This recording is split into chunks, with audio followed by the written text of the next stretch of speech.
following show contains adult content. It's not our intent to offend anyone, but we want to inform you that if you are a child under the age of 18 or get offended easily, this next show may not be for you. The content, opinions, and subject matter of these shows are solely the choice of your show hosts and their guests, and not those of the Entertainment Network or any affiliated stations. Any comments or inquiries should be directed to those show hosts. Thank you for listening.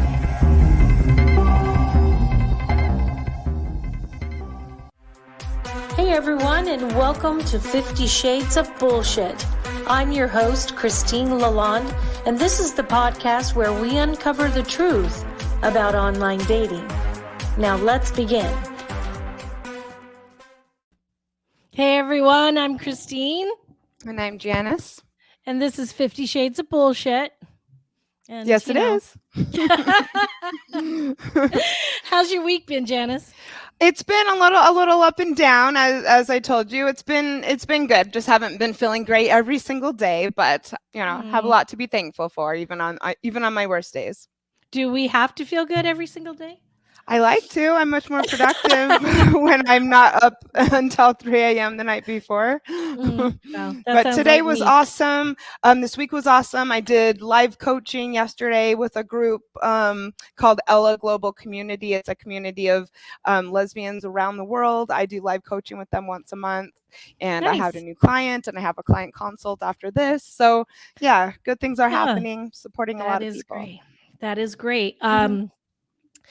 Let's see what's new for me. There's lots of new for me. I've been talking about my projects for my my productions for a while.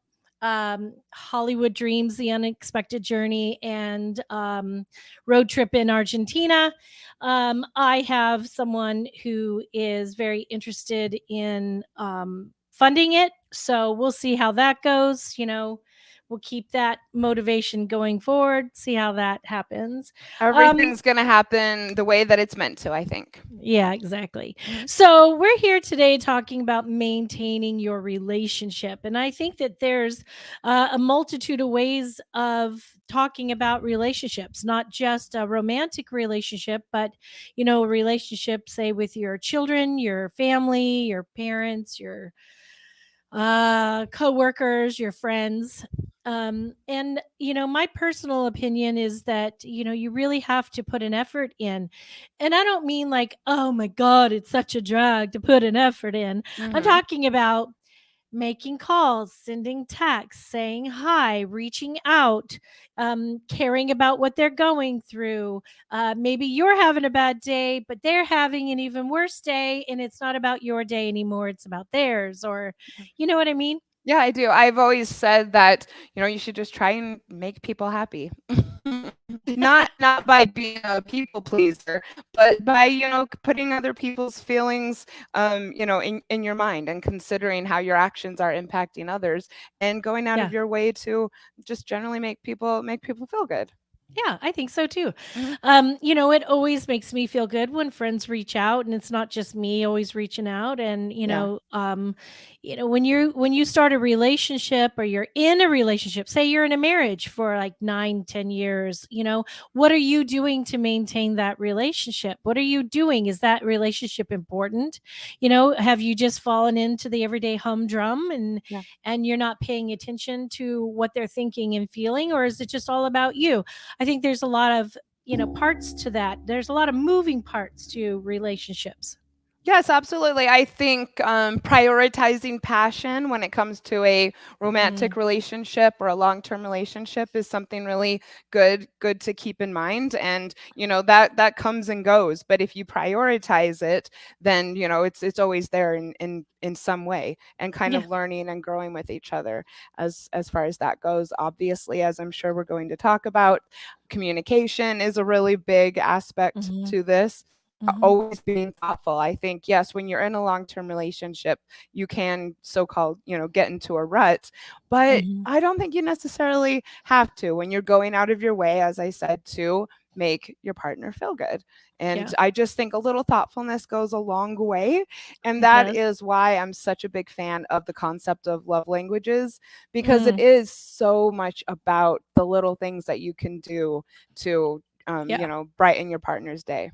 And Yeah, the 5 love languages actually goes across all different types of relationships. The I author agree. has written versions that apply to coworkers, friends, single Mm-hmm. people, Mm-hmm. families in the military, all sorts of different types of relationships. Yeah, I think so. I think a parent-child relationship has been a real struggle with me. When I my hear you, girls girl. when my girls became teenagers, they changed, and I'm sure I changed too, and that was a really difficult thing to maintain. And it's taken me, I've really worked on myself this year. Everybody knows he who listens to my show all the time. We talk about all the different aspects of finding yourself, doing things for yourself, creating a person to be, worthy of yourself. And then when you bring in another dynamic, it works. So Well, one and that's another relationship to maintain. Exactly. And Mhm. I found that by doing all this work on myself this last year or so, that it's really changed the dynamic of my relationship with my daughters. My youngest daughter is about to turn 16. She literally told me the other day she was proud of me and that she saw a change in me, and I told her I was proud of her because I saw a huge change in her, and that's been really great. So there's a lot of different ways to figure out how to navigate different relationships, and how to keep that relationship fresh and on the right track is not an easy task. And we're bringing on a really incredible woman today to talk about that. I want to introduce her. um so today we're talking about maintaining your relationship, and by the way, Yes. Ah, today is the 50th episode of 50 Shades of Oh, Bullshit. fantastic. Congratulations. I'm I know. honored to be here for that. I'm so excited you're here. It's turned out 50. perfectly. Oh, and can we plug our X Files episode? Oh, yeah, absolutely. Yes, so everyone go. Christine and I did a very, very important X Files episode. It dropped Tuesday. You can find X Files wherever you listen to podcasts. And Christine and I did a very vulnerable and important episode on Yeah. victim blaming, what it is, our own experiences with victim blaming, how you can be part of the solution and not part of the problem, the Yeah. impacts that blaming has, especially across the country. So please go and check it out. October is Domestic Violence Awareness Month, and it was really important to us that we both had a chance to spread awareness about this. Yeah, it was a really great episode. It's hard to say that you enjoy doing something like this, but Mhm. bring awareness to people and helping people understand, what things that we can do to help others is super important. I think it's really important anyway, and I enjoyed doing this episode with you. So thanks for Please, having yeah, me please go. on your Oh, show. well, you're going to come back again. You're a guest co-host. So please, everyone, Yay! go and not only listen, but share it. We only have 10 more days left in October. So let's, Yeah. use it. Let's maximize the month.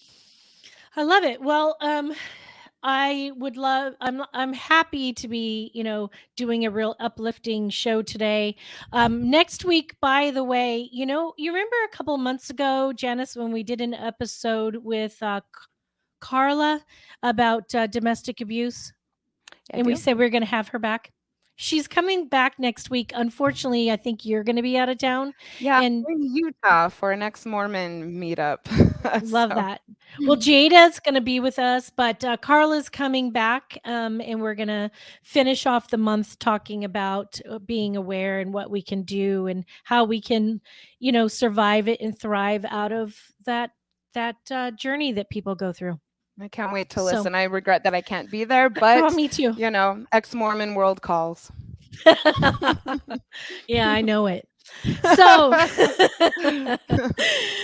today is an important day. I'm super excited. We're going to bring on Andrea LaRose. She maintains, um, She helps you maintain a relationship that you are in. Andrea is the founder of Date Smarter and collection of services. Her collection of services includes matchmaking, coaching, courses, workshops, podcasts, and programs designed to assist people in improving their relationship. So she helps men and women around the world to find love. And Andrea is a certified matchmaker and a relationship coach, an NLP practitioner, as well as the following degrees of BA, MFA, and MA. Girl, the girl is smart. She is the author of Get the Girl, Dating the High Value Woman. Well, you've got some 3 high value women on this platform today. Let's bring in Andrea. Hi, girl. Hi. Oh my gosh. I am so honored that I'm your guest for your 50th episode. This is so great. Thank you. Well, thank you for being here. You're so beautiful. You're so smart. And I've been so excited to have you on. Thank you, Phil. Hey, Phil. Phil is a listener that comes on every week. He is so supportive of everything we do. We can't thank you enough, Phil. But thank you for that. But Andrea, you're here. This is exciting. I'm here. I've been really thrilled to have this week happen. I've been chasing you down, going, you got to be on my show. You got to be on my show. We made it happen. We made it happen. That's all that matters. So I'm still coughing. You want to know what happened? So Andrea, I've been so sick and I've been coughing like crazy. We found out that I have mold in my kitchen, so I'm going to be kicked out of my house for like 3+ weeks, and they're going to fix my mold. Very fun. I wonder if that has anything to do with your constant illness the past few months. I think it might be. I've been sick since May. The beginning of May, and I've not been getting better, and maybe this will be the difference. And I'll get a new kitchen. Woo! A blessing in disguise. That's what manifestors do. That is what we do. So, Andrea, thank you for being here. Tell us about you. How did you get into the place that you are helping people maintain a relationship? What motivates you to be that type of person? Oh my goodness. I came from a very different background. I was in the film industry for years as a producer / writer, and I lived abroad for quite a few years. And when I moved back to the States, I thought, God, I really just want to help people. And I'm really tired of the film industry, especially didn't want to go back to Hollywood. So I took some time and was trying to figure out what I wanted to do. Went to a speed dating event just for shits and giggles. I went, oh my God, this is amazing. I should do these. This is easy. It was a shit show. And so I worked with the current company, and I got them to the point where they were, having really successful events, and eventually they wanted to close down. So I took it over, and it kind of snowballed, helping people to date in the moment and giving them advice and really helping them to connect with another human, I realized was a calling for me. And that's when I decided, okay, I'm going to do all the things. I'm going to get all of the certifications, and just it blew up from there. I love that. So what do you enjoy most, coaching or matchmaking? Or is it kind of like a hand in hand? It's kind of a hand in hand. I started my business with just coaching, and then started doing matchmaking separately, and realized, oh my goodness, I can't do this. It has to be all in one, because helping people to see, setting them up on a date is one thing. And that's a great feeling to know that you're making that connection for someone. But helping them to better understand, I work mostly with men. I really want them to understand how to talk to women, how to attract women, how to treat women, how to respect women. I just think there's just such a need for that right now. So tell us a couple of things that you would tell some of your guys on how to treat a woman, or keep that woman interested. Well, starting with the first date, the one thing that drives me absolutely ballistic is when guys try to set up a first date and make it like an adventure date, where I want to pick you up. It's going to be a surprise. I'm going to go all out. Guys, women don't want that on the first date. She doesn't know you. You are a stranger. Haven't you ever heard of stranger danger? Yeah, and I also think it's so interesting when people are often talking about first dates. They do often talk about these weird things that you wouldn't really want to do on a first date. How many times have I heard people say escape room? I'm like, on a first what? date. I just what? Right? Maybe get to That know sounds the like person the first. worst first date ever. I think people I think a lot of people watch these reality shows where they're like bachelor and bachelorette, and they take them on these grand adventures and they do these big romantic things. People don't realize that these people are already vetted for each other. They're already spending time together, and these are technically first dates, but not really. And besides, it's a freaking TV show. You know, you need to have like a reality check, and Yeah, they're taking people on like dancing classes, and what is it where you drink the wine and like make the paintings, or obstacle courses, and this is not reality. Yeah, people aren't talking in those kind of dates, are they? That's also a good point. Yeah. That's true. So what kind of dates, Andrea, would you tell people to suggest to go on for their first one? I think a really good first date, and this is if you met off of an app because you don't know the person. This is not if a coworker, a friend, or family member set the date up. I feel like that's a very different scenario. My clients, I send out on dates, everyone's vetted, so they go on active dates. But if you are just meeting someone off of an app for the very first time, go somewhere during the day, go somewhere very public and inexpensive. Don't go crazy. This doesn't mean to be a $200 dinner date. You've never met. You don't even know if you have anything in common. So something really low key, simple. If you live somewhere where you have a beach, go for a walk on the beach, get a coffee together, take a walk around the park. It just depends on where you live, but why not just keep it really, really simple and casual? I love that.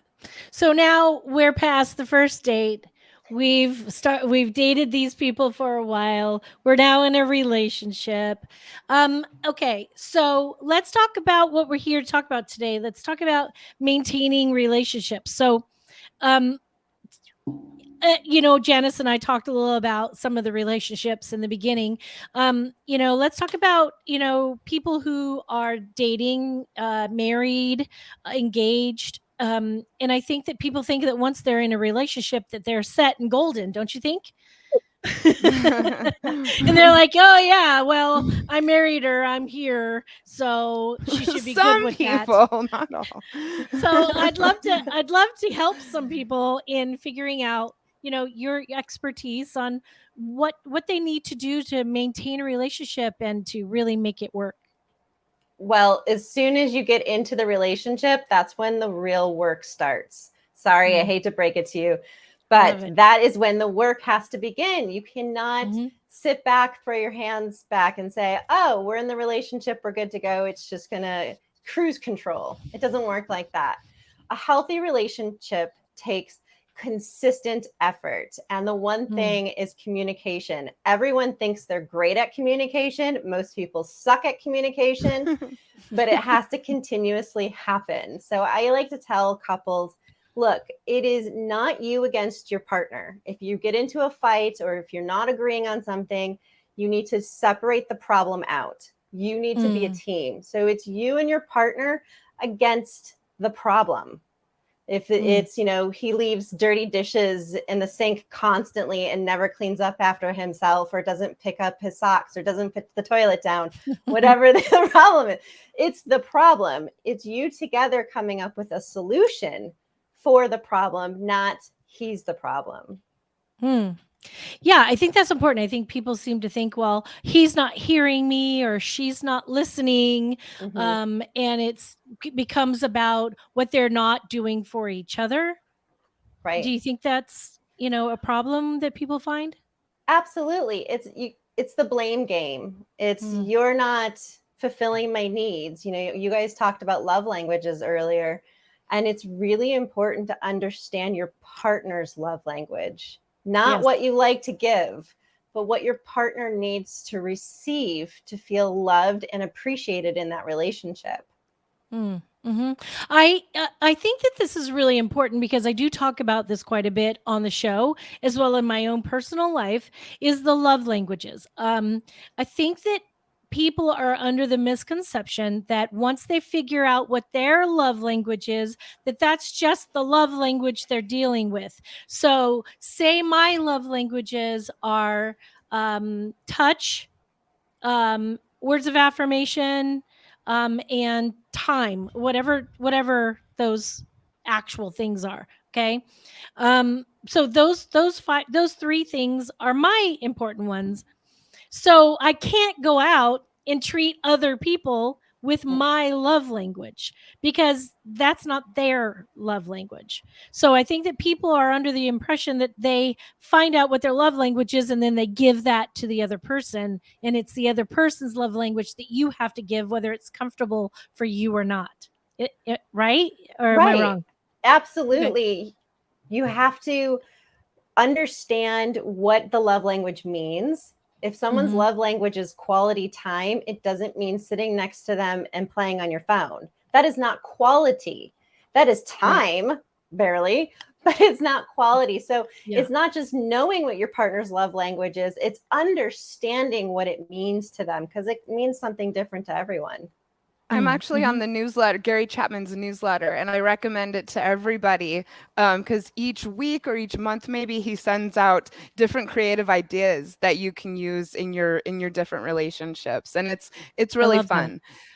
Something also I wanted to point out that how I've seen it misused is couples who have conflict and really hard time communicating and disregard for each other, and people saying, well, that's because like words of affirmation isn't my love language or it isn't their love language, and just kind of chalking up any issue that's inside of the relationship to somehow some misalignment with love languages, where really you still have to learn how to talk and communicate and listen and take into account what your partner is saying and take action when all when five of them are there. You still have all five of them in you. It's just what's the most important to you. What is the top 1, 2, 3? But you still need to incorporate all five of them into your relationship. I agree. Can I ask a question that I don't think we've ever talked about? Is in those love languages, how do people learn what those mean? Like we say words of affirmation or gift giving or quality time. What does that actually mean? And how do they figure out what that means to the other person? You have to teach your partner what those words of affirmation are by mentioning. So if I'm with someone and he tells me that I look nice, that might not be the level of words of affirmation I'm looking for. But if on a different occasion he says, God, you look beautiful, I'm going to make sure he knows I appreciate the fact that he's calling me beautiful in whatever way I need to, whether it's oh, babe, you're so great. I love that you said that. I really appreciate when you tell me I'm beautiful. Whatever his receiving love language is, I'm going to do that in exchange so that he knows give me more of this. This is good. Okay. So what are the 5? Let's talk about that. What are the 5? Words of affirmation, physical touch, quality time, gifts, and acts of service. Okay. And you can also read, like, there's lots of materials. The book is like this thick, and it's absolutely brilliant. And also, continuing to try things out until you see what your partner most responds to. What do you say when someone says, like, if I was to say somebody, what's your love languages? And they go, oh gosh, I don't know which ones are mine. What do you say? How do you find that situation?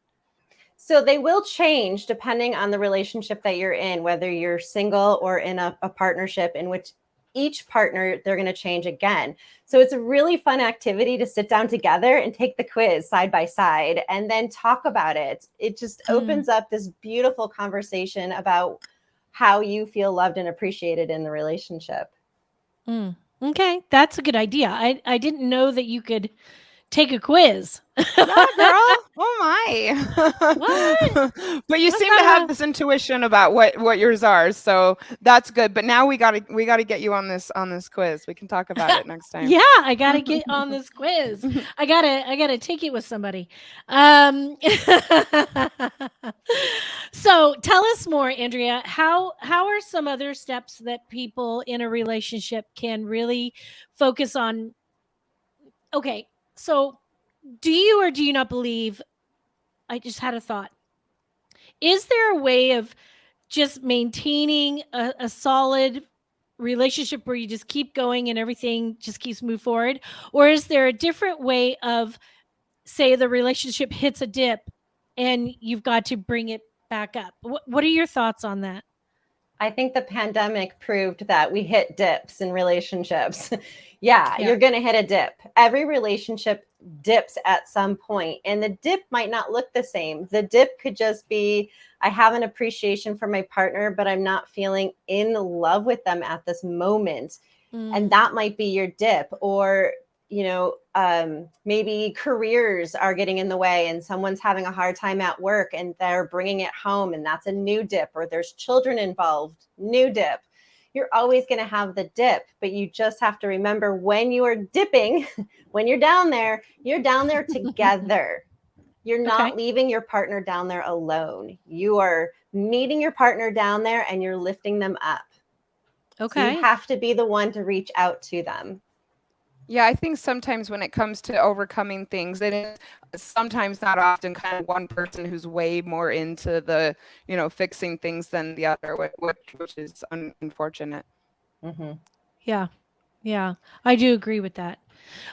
So tell us more, Andrea. What do we do in, give us some scenarios of what do you think is your best suggestion for really working in a relationship that helps you keep that relationship going, instead of just throwing your hands up and going, you know what, I'm not feeling the love, and so I'm just out.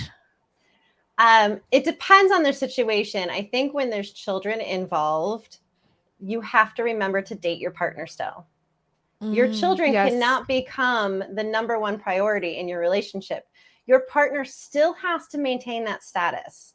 Your partner needs to be your number one priority, and together your children can be a priority, but not singularly. Oh, I love that. Yeah. Mm-hmm.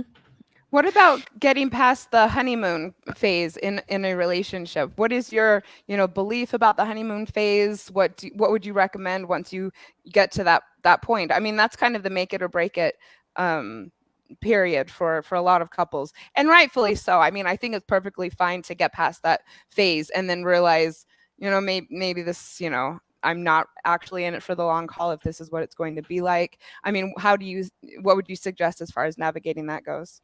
Well, statistically, everyone talks about the spark. Only 11% of couples ever experience the spark. Mm-hmm. And the average breakup happens around the 3 to 5 month mark, which is post honeymoon phase. And it's simply because we don't always know how to transition from the dating phase into the relationship phase, and to understand that there's a major shift that happens. Now we are getting into routines together. Now we're moving into compatibility of lifestyles. Do our lifestyles match up at this point? We might even be talking about spending more time, me spending time at your house and vice versa, or even moving in after that 6 month mark. And so there's a lot of changes that are happening.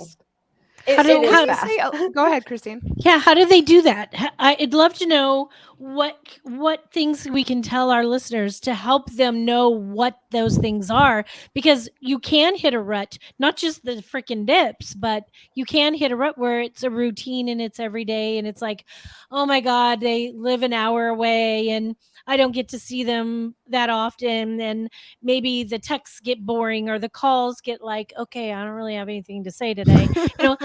So how do we get past that? How do we move forward and maintain a solid foundation, a solid relationship?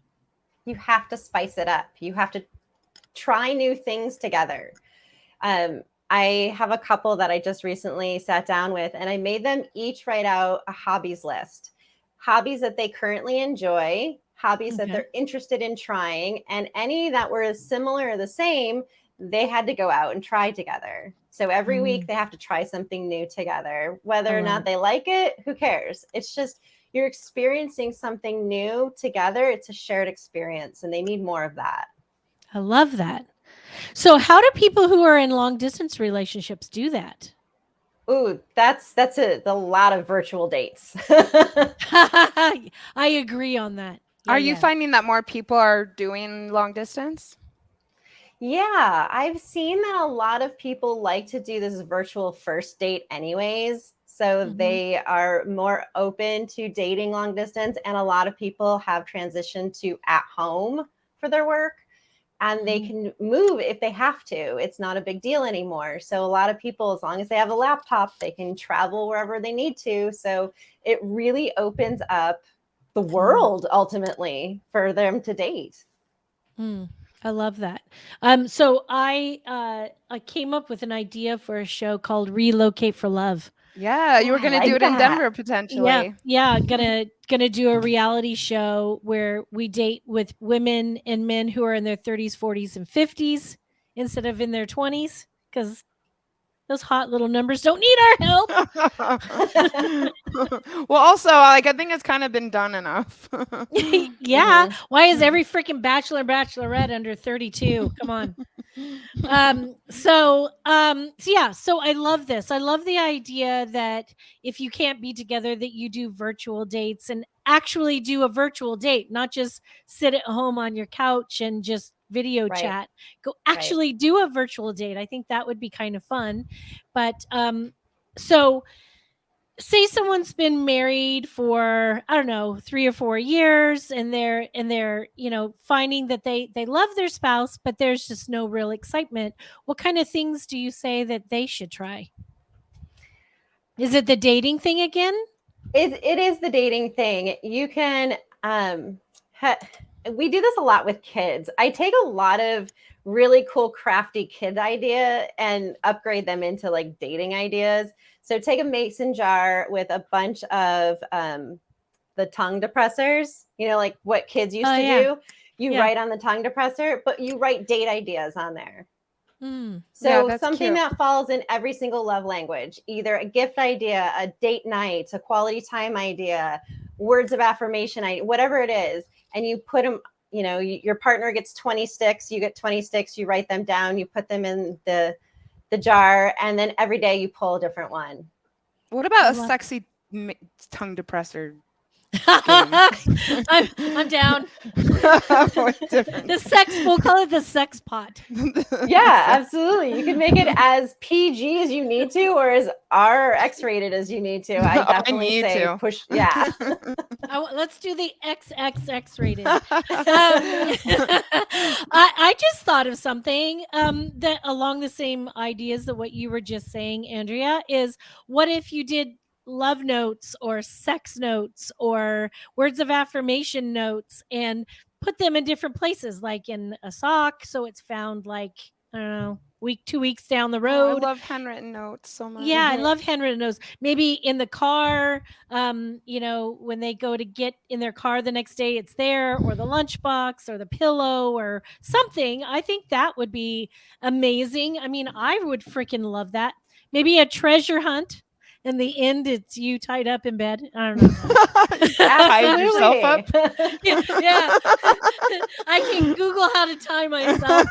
I'll tie myself up. I have a quick question. All around me. Yeah, just lasso yourself. Yeah. I swear it's tight. Yeah.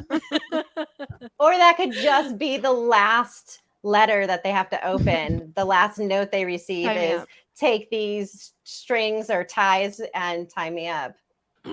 Yeah, let's do it. So when you had to oh yes, Andrea. Yeah. So when you said I'm going like way back, but when you said that this whole thing about the spark, that really caught my attention, because I think Christine might be the same way. I've pretty much only had spark. My pattern is I have people who like pursue me, and I kind of have like the like sweeten me off my feet experience. And so it really stood out to me that you said 11% of people have spark. So are you saying, I mean, people are deciding to pursue relationships with each other just Without based on just getting along? So let me clarify. 11% of successful relationships start with a spark. Are you talking about sex on the first date or a real spark? A real spark. Chemistry and wanting, yeah. Mm-hmm. Because a lot of times we look at the spark as just having chemistry with someone, but not having real connection and not having compatibility, which are both very important to a successful relationship, or at least a long-term one. And so a lot of times, yeah, we love when there's a spark, but occasionally it's the slow burn. Oh, I see what you're saying. Yeah, you're right. I talk about this a lot on X-Files, the difference between chemistry and compatibility and how it's so important to have both. And this is, okay, I get what you're saying. So this is why people might decide not to stay together, is they realize that it's more chemistry than compatibility.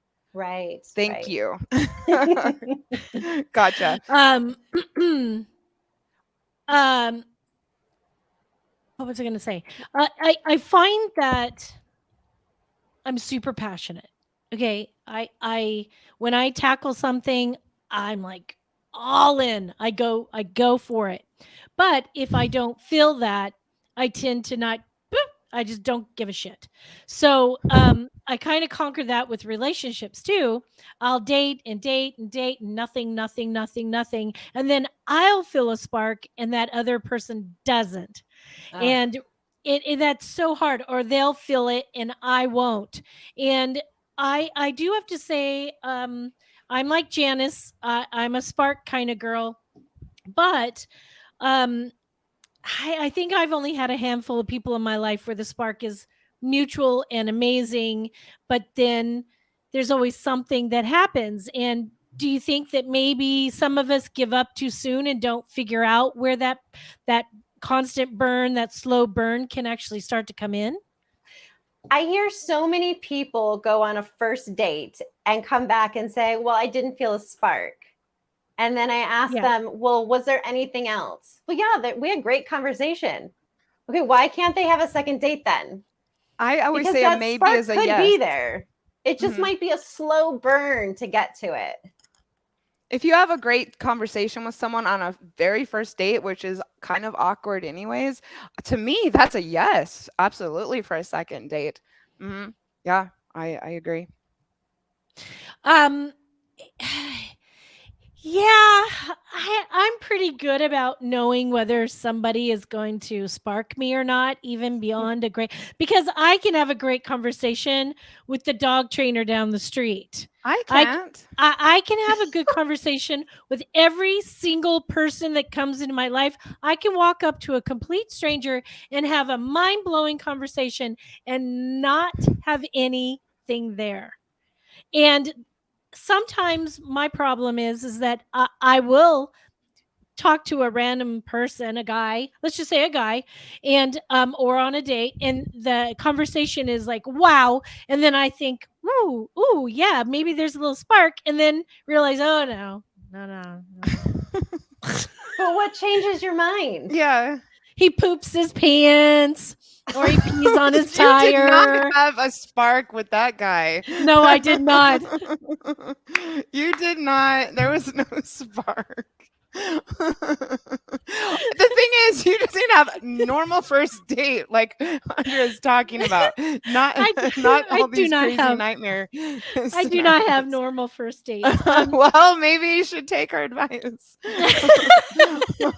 This actually leads to another question I really wanted to ask you about, and that is, what do you suggest to men when they're in sort of the courtship stage or the pursuit stage? I know for me, both personally and seeing my clients go through it, it seems like I'm always wanting to tell men to like throttle back a little bit. It seems to me, a lot of men get really excited and then just start going like too heavy on the text, too heavy on the calls, and not that the other person doesn't is not interested, but that just can like kill things so fast. So what do you suggest if there's, as far as the pursuit goes, when a guy's really interested? I agree. It definitely, if he seems too eager, it can come across as creepy or desperate. And it's not that I'm trying to say you have to play the dating game, but you need to also understand that every woman is very different from the next. So your past one might want a more traditional man, but this one might want more of an equal partnership. And her idea of an equal partnership might be a different definition from the next one. And so I do see how it's very confusing for men and they don't know where the line is. So it's really helpful for us to be able to say to them, here's my boundary, here's my parameter. I like when, I get to see somebody I'm dating 2 or 3 times a week, or, I want you to know that I'm not great at texting, but I'm better at phone calls. So maybe we can talk on the phone instead, or I am really busy. Are you okay with us only seeing each other once or twice a week, but staying in contact via text the rest of the time? Whatever it is, it's just communicating it. But it has to come from that I, not you. So I like this, or I need this, or this is how I usually operate, not you should do this, or I need you to do that. I see the difference. Yeah, that's good. I think a lot of people do that. Like you are texting me too damn much, or Right. Rather than saying I prefer less, or I'm not available, or what? Like, how would you even put that? I like to tell a guy, like, I love to text with you, but I have a lot of client calls during the day and I have a lot of things going on, and I will text you as soon as I can, but I might not be responsive to the level that maybe you're used to. And they're usually very understanding to that. But yeah, it's just what would you say you when someone texts you good morning after a first date and you hate when people do that? No, I'm always dealing with that. I'm like, not necessary. And see, what's funny is that I like it. Janice doesn't. So how does she communicate with somebody that that's not her thing? Yeah, I'm with you, Janice. I'm not a big fan of it. Like the constant good morning, good morning, good morning. It's like, depends on what level you're at. If I like you enough, whether or not I say good morning back. But if you don't want to get into that routine, because the second you respond with good morning, that becomes routine. So maybe no good morning. Maybe in the afternoon sometime you message him back. Good morning, and say, 4 hours later. Hey, good how's afternoon, it going? See, I'm kind of a happy medium. I don't like the overwhelming, I've got to be in contact with you all the effing day. Like my last drama was like all the fucking time. Had to talk to me constantly, had to text me constantly. Everything had to be constant. And I was like, I can't get a fucking thing done. Now you're driving me crazy. And then you get the guys that don't talk to you for fucking 3 days. And it's like, do I matter? So I do kind of like that happy medium where if someone is thinking about me in the morning, I like it that they text me good morning or how are you this morning. If it's past 8 o'clock, if it's before 8 a.m., that shit ain't a no-go. If you're texting me before 8, you're fucked because I'm not going to like you anymore. But I also like it when someone then leaves me alone the rest of the day or randomly says, hey, I was thinking about you and I just thought I'd say, I hope your day is awesome. That kind of thing. I love it. I love talking at night when there's time. So I think you're right. Communicating that is super important. Yeah, I communicate. That probably means he has a spark with you, or he felt a spark if he's texting you good morning. So. That will tell you for sure. I just hate the 2 a.m. What are you doing? What are you wearing? Oh, that's a booty call. No, that's 3-month territory. 5 p.m., 6 p.m. on a Friday night. What are you wearing? Christine, Where are you meeting these I guys? I'm not saying I'm Never getting this happens to right me. now. I'm just saying men do this. Men do this. I talk to women all the time about what men do to them. And men wait to the last minute because they had no other options for the weekend. Or, men are like wanting to get the booty call and they want to see how far they can push the envelope. I mean, they all do it. Not all of them. Not all of them. There are a lot of good guys Majority. out there, but a majority of them do, and it's about setting those boundaries. Are you willing to answer? I'm not. I don't answer them. I wait till after the weekend and said, I had a hell of a weekend. How was yours? So that they know they were not my booty call, Um, I'm more of a relationship kind of girl. So, I let them Yeah. know. That's good. It's a good boundary. Yeah, good boundary. I have a lot of boundaries. All right. Well, we only have like, I don't know, 5 more minutes, a little less than 5 minutes. So, what I would love to get your take on, any last thoughts and suggestions for people to help them, stay in a good place to where they don't lose the passion or the romance or the desire to be with somebody. I think it's to not get complacent in your relationship, to realize that your relationship is going to be ever changing if you're going to grow together. If you're not going to grow together, your relationship is not going to progress to the next level. And to continue to date your partner and be creative in the things that you do together, experience new things together, travel, or go on adventures, even if they're local adventures, maybe a new hiking trail. It doesn't matter what it is, but it has to be something. You have to make your partner your priority and put in the time and effort for that relationship to grow. Yeah, I love that. I don't think a lot of people know how to think outside that way. I think that if there are men out there who do need help and suggestions, The internet, to hello. reach out. Yeah, and if there are guys out there and they're like, you know what, I can kind of feel that something's shifting, something's changing. I don't know what to do. How do I figure it out? Andrea is available. She can help you. You're welcome to reach out to her. Her information is Andrea, pop it up on that right hand side of the screen right there. Put in how they can find you, and DJ, our producer, will put that on the screen. Yeah, Brian, I do agree with you. Brian Dunn is listening. He's been one of our previous co-hosts and guests. He said, keep dating your partner, that it's great advice. Yeah, you got to keep dating. I think that is the most important thing. Even when things start to get, slowing down or whatever, dating is super important. And it's important when you have kids.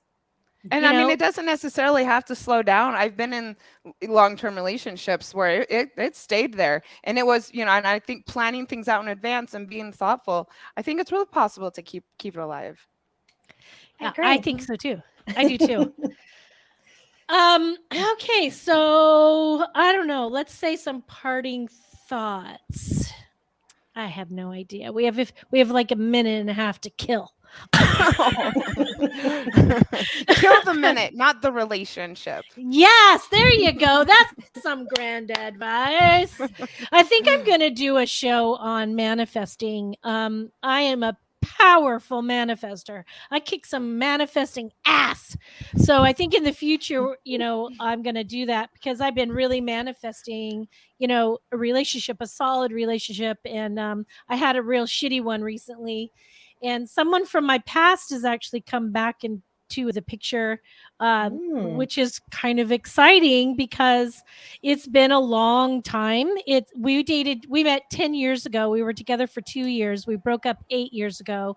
We stayed friends until about 6 years ago. And we've had no contact really since. And then we ran into each other again. He saw me on a dating site and super liked me and then texted me.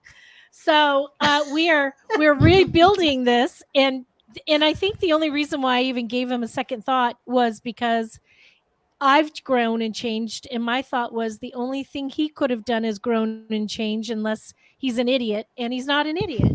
So I'm trying that out. What's your love life these days, Janice? Oh, you Anything know, a exciting? little bit of this, a little bit of that. Uh-huh. That's typically me, a little bit of that, this, and that, and this. But I've kind of like taken a minute and I'm chilling. Andrea, thank you for being here. Thank you for having me. You're This really has been great. awesome. Yeah, this was a blast. Yeah, I would love to have you back. And maybe we can talk about some other the subjects that we were possibly talking about. You have so many that we can go through. I really want to have you back again. This was a blast. Definitely. To all my listeners, thank you for coming back again and making comments and joining us. We really appreciate you. And it's going to be the same time, same place next week. And until then, let's keep this shit real. If you enjoyed this episode, please share with your friends, like and follow us on Instagram at 50 Shades of _bullshit and Facebook at 50 Shades of Bullshit. Thanks so much for listening, and we really hope to see you again next week.